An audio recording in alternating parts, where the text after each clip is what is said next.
सरकार की। आज भगवान शंकर ने मन ही मन को प्रणाम किया राम को, लेकिन कौशल्या जी को दिखाने के लिए कहा प्रभु माफ करना, आशीर्वाद तो देना ही पड़ेगा।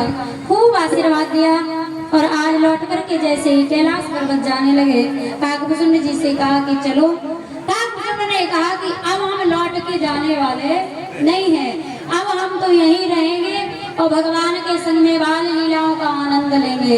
शंकर जी ने कहा कि भोजन कौन देगा? काकभूषण जी ने कहा कि राम जब कुछ टुकड़े लेकर के आंगन में खाते हुए खेलेंगे, जो गिर जाएगा हम उसी को उठा करके पा लिया करेंगे, लेकिन हम जाएंगे नहीं। शंकर ने कहा ठीक है।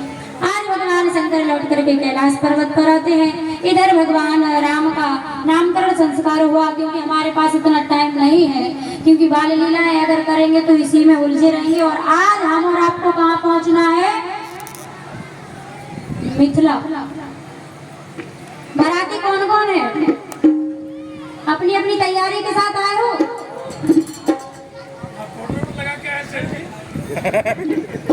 तो सिर्फ पाउडर से थोड़ी काम चलेगा। बोल गोविंद भगवान की। बराती है बराती है। हाँ बाबा कह रहे उल्टा जमाना है आजकल, तो वैसे ही औरतें ज्यादा जाती हैं बारात में, मर्दों का काम ज्यादा नहीं है। पता है पहले का जो जमाना था इतना बढ़िया था, आजकल एकदम से उल्टा सिस्टम कर दिया। पहले ध्यान देना, घर की जो औरतें होती थी, घर की जो माताएं रहती थी, वो घर में भोजन बनाती थी, रिश्तेदारों को भोजन कराती थी, बड़े प्रेम से रहते थे। और बारात में नाचने के लिए किराए से आती थी, बाहर से आती थी। लेकिन आजकल कलयुग की ऐसी हवा चली कि एकदम उल्टा हो गया। भोजन बनाने वाली बाहर से आएंगी और नाचने वाले घर से जाएंगी तैयार हो करके। घर की औरतें कहती है क्या जरूरत है, हम तो हैं सड़कों पे नाचने के लिए, लेकिन ये गलत है। और आज भगवान राम की बारात में चलना है तो तैयार रहो, आज नींद को नहीं आने देना है, ठीक है? बोल गोविंद भगवान की। आज भगवान राम चारों भाइयों के साथ में छोटे छोटे सखा पहले तो आंगन में खेलते, आंगन में खेलने के बाद धीरे धीरे बाहर कभी निकल जाते हैं। और राम ये नारायण है, इससे बड़ा कोई नहीं है, लेकिन फिर भी प्राप्त काल रघुकुल नाथा, मात पिता गुरु नावे माथा। भगवान राम कहते हैं कि हम कुछ भी हो, लेकिन माता पिता के सामने हम कुछ नहीं है। हर बालक को, हर संतान का ये नियम होना चाहिए, सुबह हो माता पिता को प्रणाम करो, गुरु को प्रणाम करो, उसके बाद में आप अपनी दिनचर्या को प्रारंभ करो, शुरू करो। भगवान शंकर इधर कौशल्या जी से कह करके गए थे कि माँ जब ये तुम्हारा बालक किशोर अवस्था में आएगा, जब आपके घर में एक बाबा जी आएंगे।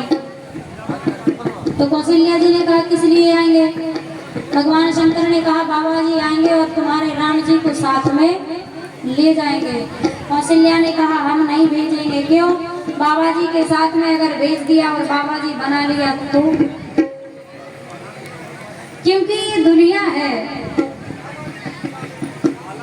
आप ध्यान देना, अगर किसी परिवार से कोई भी बालक अगर भगवान की तरफ बढ़ता है ना, तो सबसे पहले माता पिता को ही कष्ट होता है कहीं ये संन्यास ना ले ले।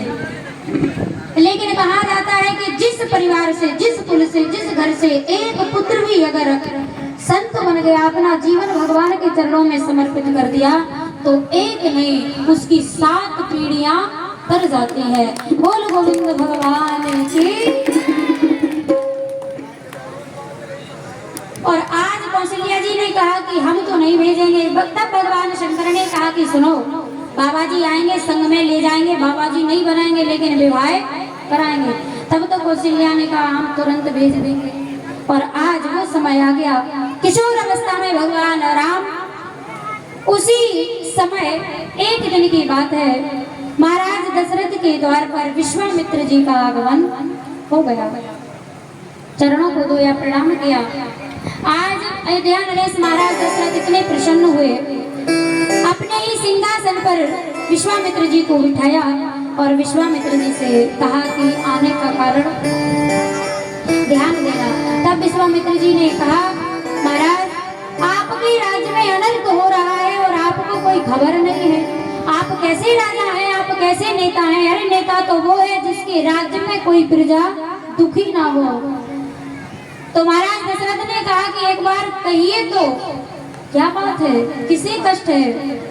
तब भगवान विश्वामित्र जी ने कहा, मैं जब जब यज्ञ का आयोजन करता हूँ, कुछ राक्षस आते हैं और यज्ञ पूर्ण होने ही नहीं देते, बीच में ही विध्वंस कर देते हैं। ये बड़ा दुखी हुआ। महाराज दशरथ ने आदेश दिया, सुमंत जी को कहा जितनी सेना की जरूरत है विश्वामित्र जी को उतनी सेना दे दो।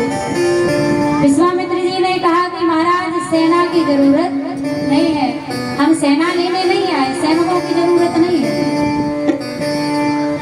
तो महाराज दशरथ ने कहा सैनिक की जरूरत नहीं है तो कौन जाएगा? ठीक है, अगर आपकी इच्छा है कि सैनिक ना जाकर मैं स्वयं चलूंगा, मैं स्वयं आपके यज्ञ की रक्षा करूंगा। जब तक आपका यज्ञ पूर्ण नहीं होगा, जब तक मैं आपके यज्ञ की रक्षा स्वयं जाकर के करूंगा। अयोध्या में लौट करके जब आऊंगा, जब आपका यज्ञ पूर्ण हो जाएगा। विश्वामित्र जी ने कहा कि बुरा मत मानना, हम आपको लेने भी नहीं है। महाराज दशरथ ने कहा कि क्यों?